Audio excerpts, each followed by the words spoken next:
খবরি থেকে মুক্তির কি কোনো উপায় আছে? আচ্ছা, এই চিন্তাটাও তো খবরি থেকেই এসেছে। মনে রেখো, মাথার চিন্তা থেকে মুক্তির বাসনা, সেটাও এক বিশেষ ধরনের বাসনা, বিশেষ ধরনের ভাবনা। মুক্ত হওয়ার বাসনা যতক্ষণ আছে ততক্ষণ মুক্তি হওয়া সম্ভব নয়। কারণ আকাঙ্ক্ষা মাত্রই, অভিপ্সা মাত্রই মনেরই জাল, মনেরই খেল। মন কেবল সংসার বানায় এমন তো বটেই,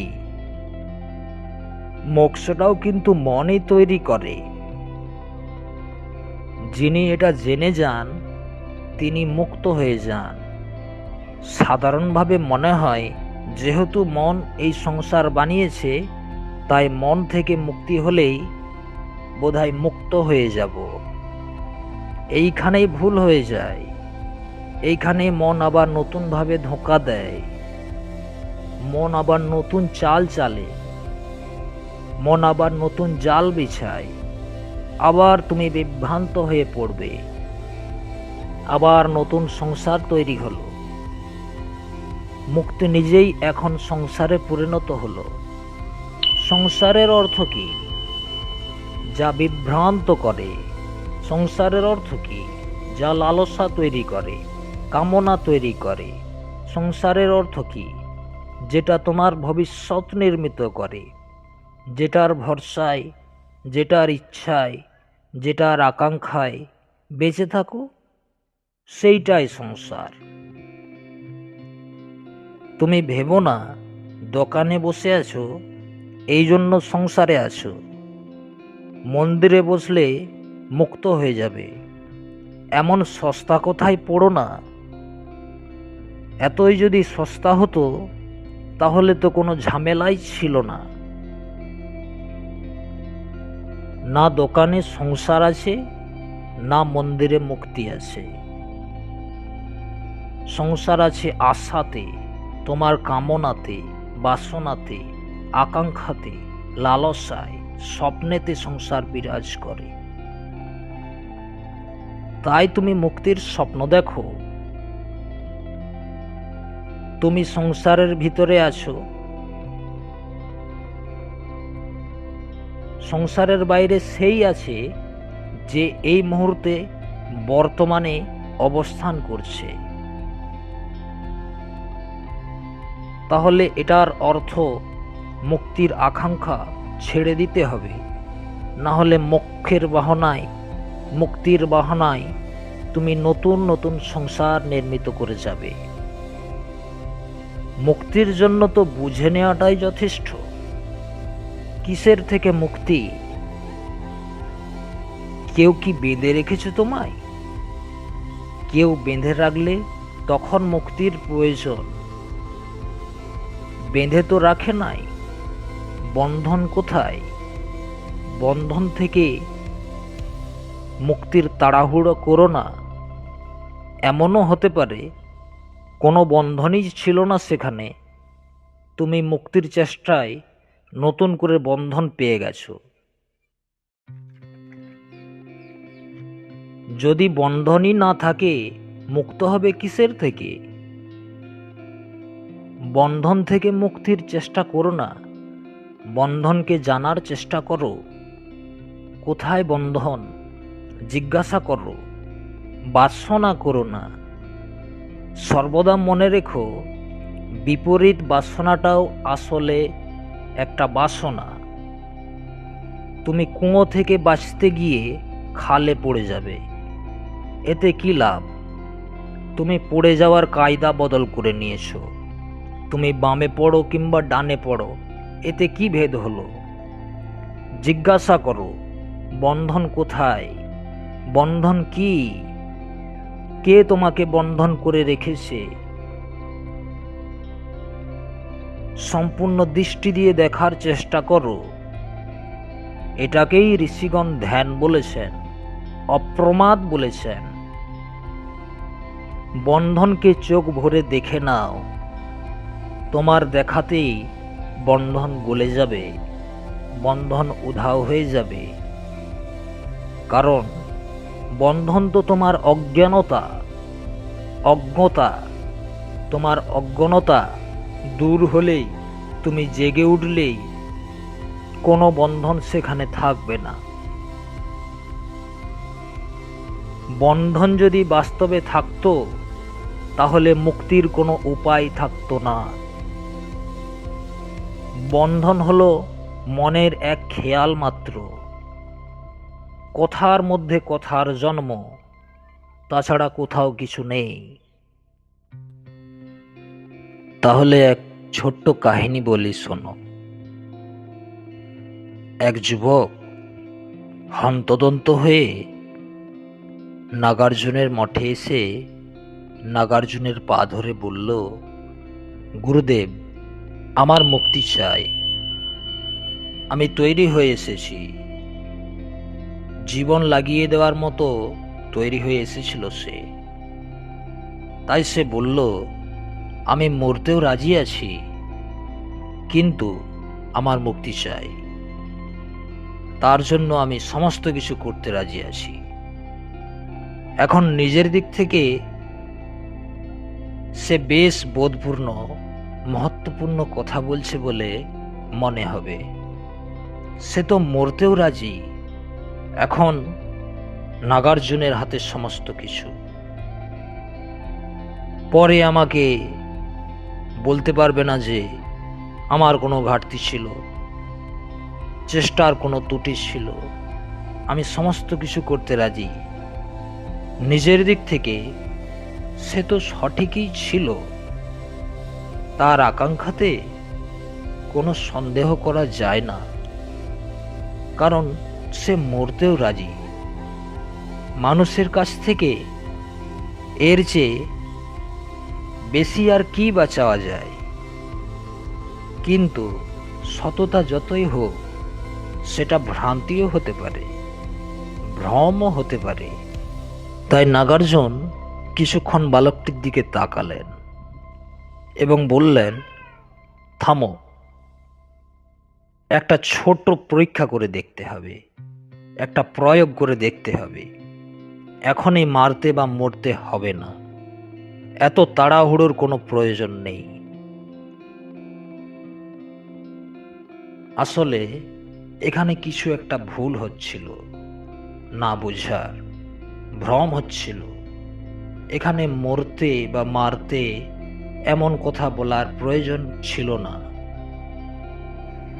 মঠের পাশেই এক ছোট্ট গুহা ছিল। নাগার্জুন সেই বালককে গুহার দিকে নির্দেশ করে বললেন, ওই যে গুহা দেখা যায়, ওইখানে গিয়ে তুমি 3 দিন একটা পরীক্ষা দাও।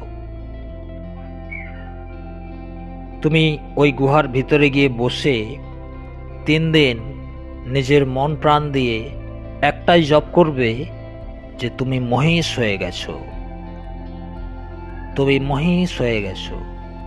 আসলে সামনে একটা মহিষ চড়ছিল, সেটা দেখেই নাগার্জুনের মনে এমন বিচার এসেছিল।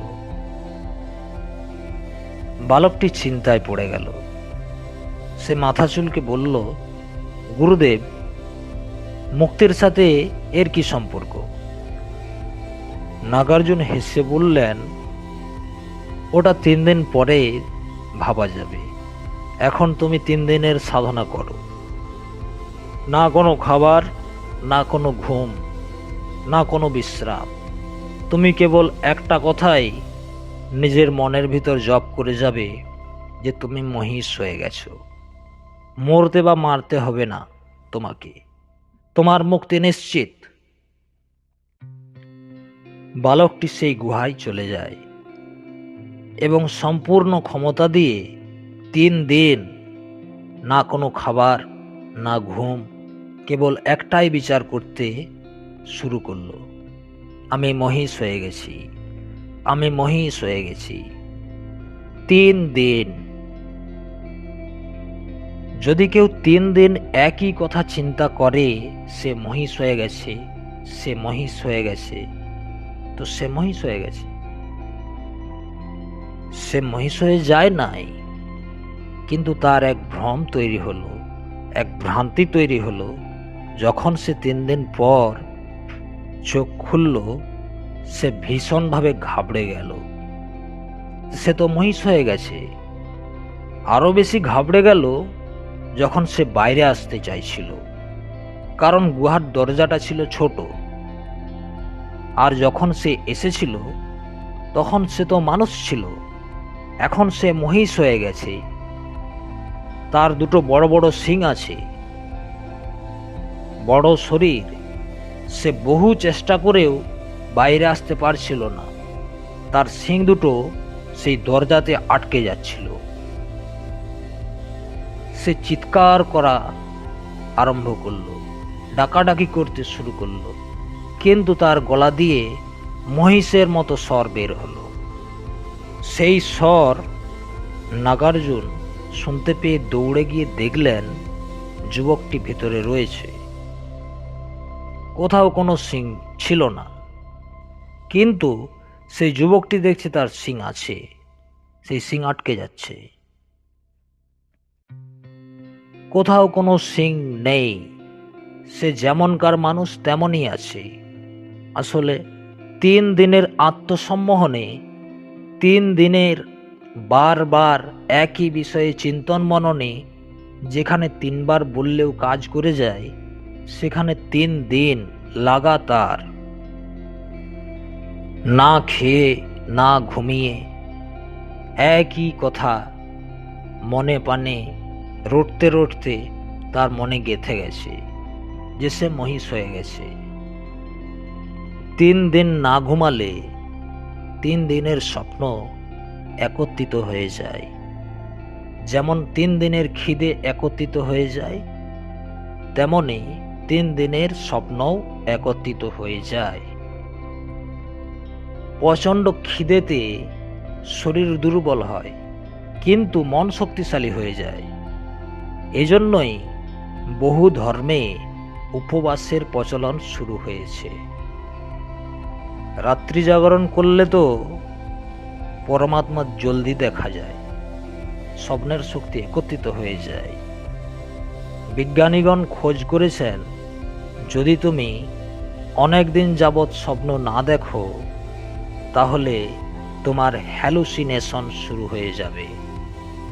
তুমি জেগে জেগেই স্বপ্ন দেখতে পাবে, চোখ খোলা থাকবে, আর তুমি স্বপ্নও দেখতে পাবে। স্বপ্ন এক গুরুত্বপূর্ণ বিষয়। স্বপ্ন হলো মনের রেচন, নিষ্কাশন। 3 দিন না ঘুমিয়ে না খেয়ে স্বপ্ন দেখার শক্তি একত্রিত হয়ে শরীর দুর্বল হয়ে পড়েছে তার। তুমি অনুভব করেছো, যখন তোমার শরীর খারাপ হয়, জ্বর হয়, তখন এমন কল্পনা তোমার মাথায় আসে যা তুমি সুস্থ অবস্থায় কখনো দেখো না। খাট উড়ে যাচ্ছে, তুমি জানো যে খাট কোথাও উড়ে যাচ্ছে না, কিন্তু সন্দেহ তৈরি হয়, এ যেন তোমার কি হয়ে গেছে। শরীর দুর্বল হয়ে গেছে। শরীর সুস্থ থাকলে মনের উপর নিয়ন্ত্রণ থাকে, কিন্তু শরীর দুর্বল হয়ে গেলে মন মুক্ত হয়ে যায়। মন তো স্বপ্ন দেখার শক্তিরই আরেক নাম। সেজন্যই তুমি দেখবে অসুস্থ দুর্বল শরীরের লোক যারা, তারা ভূত প্রেত বেশি দেখতে পায়। স্ত্রী লোক একটু বেশি দেখতে পায় পুরুষের তুলনায়। বাচ্চাগণ বেশি দেখে বয়স্কদের তুলনায়। যেখানে যেখানে মন কোমল আর শরীরের থেকে বেশি মজবুত, সেখানে সেখানেই স্বপ্ন সহজ হয়ে যায়। 3 দিনের উপবাস, 3 দিনের না ঘুমানো, আর 3 দিনে একই বিষয়ে চিন্তন মনন করা, এটাই তো মন্ত্র জপ। যদি তুমি বসে বসে কেবল রাম রাম করতে থাকো, পাগল তো হয়ে যাবেই। সূর্যের তো একটা সীমা আছে। সে 3 দিন অবিরাম বলেছে, আমি মহিষ হয়ে গেছি, আমি মহিষ হয়ে গেছি। মন্ত্রশক্তি কাজ করে গেছে। লোকে যখন জিজ্ঞাসা করে মন্ত্রশক্তি, আমি তখন তাদের এই কাহিনীটি শুনিয়ে দিই। এই হলো মন্ত্রশক্তি। নাগার্জুন গুহার সামনে দাঁড়িয়ে হাসছিল। যুবকটি খুব লজ্জিত হয়ে বলল, গুরুদেব, আপনি হাসছেন? এটা সঠিক নয়, উচিত নয়। আপনার কথা শুনেই আমি ফেঁসে গেছি। এখন দয়া করে আমাকে বের করুন। আমার শিংগুলো দরজায় আটকে যাচ্ছে, আর আমি খুব ক্ষুধার্ত এবং ঘুমে আচ্ছন্ন হয়ে পড়েছি। নাগার্জুন সেই গুহার ভিতর গেল এবং সেই বালকটিকে খুব জোরে ঝাঁকিয়ে দিল, খুব জোরে নাড়িয়ে দিল। তখন সেই বালক কিছুটা জেগে উঠল, ত্রন্দা থেকে কিছুটা মুক্ত হলো, আর দেখল না তার কোনো শিং আছে, আর না সে কোনো মহিষ। সেও হাসতে শুরু করলো। নাগার্জুন বললেন, এটাই মুক্তির সূত্র। যেটা নাই সেটাকে নাই জেনে নেওয়াই হলো মুক্তি। অসত্যকে অসত্য রূপে জেনে নেওয়াই মুক্তি। অসারকে অসার রূপে দেখে নেওয়াই মুক্তি। সমস্ত রহস্য জেনে নেওয়া, বুঝে নেওয়াতেই মুক্তি লুকিয়ে আছে। এখন আর জিজ্ঞাসা করো না মাথার চিন্তা থেকে কিভাবে মুক্তি হব। এই জিজ্ঞাসাটা কে করছে? আসলে এটা তোমার চিন্তাই জিজ্ঞাসা করছে। যদি চিন্তার কথা শুনে চলো, তাহলে কখনো মুক্তি হবে না। জেগে দেখো কে মুক্তি চাইছে। গভীরভাবে শোনার চেষ্টা করো, কে প্রশ্ন তুলছে, কেন মুক্ত হতে চাইছে, বন্ধন কোথায়। যিনি জেগে গিয়েছেন, দেখেছেন, তিনিও হেসেছেন ওই বালকের মতো, কারণ কোনো বন্ধনই নাই। প্রশ্ন হলো জেগে ওঠা নাকি ত্রন্দাতে থাকা। সেজন্য সন্তগণ চিৎকার করে করে বলেছেন, জাগো জাগো, প্রমাদে বেঁচে থেকো না, অপ্রমাদ হও। জাগো, হুঁশে ফিরে এসো। তুমি কোথাও হারিয়ে যাওনি, তুমি সেখানেই আছো যেখানে তোমার থাকার কথা। তুমি মহিষ হয়ে যাওনি, তুমি সেটাই আছো যেটা তুমি। তুমি তো পরমাত্মা। এ থেকে তুমি এক চুল এদিক বা ওদিক হতে পারবে না, কিন্তু তুমি ভ্রান্তিতে থাকতে পারো, ভ্রমে থাকতে পারো। তুমি নিজেকে যা খুশি ভাবতে পারো। মন তো ভীষণ শক্তিশালী। তুমি যা চাইবে সেটাই হয়ে যাবে। যেদিন তুমি দেখতে চাইবে, সেদিন তুমি দৃষ্টি হয়ে যাবে, আর দৃষ্টি হলো মুক্তি।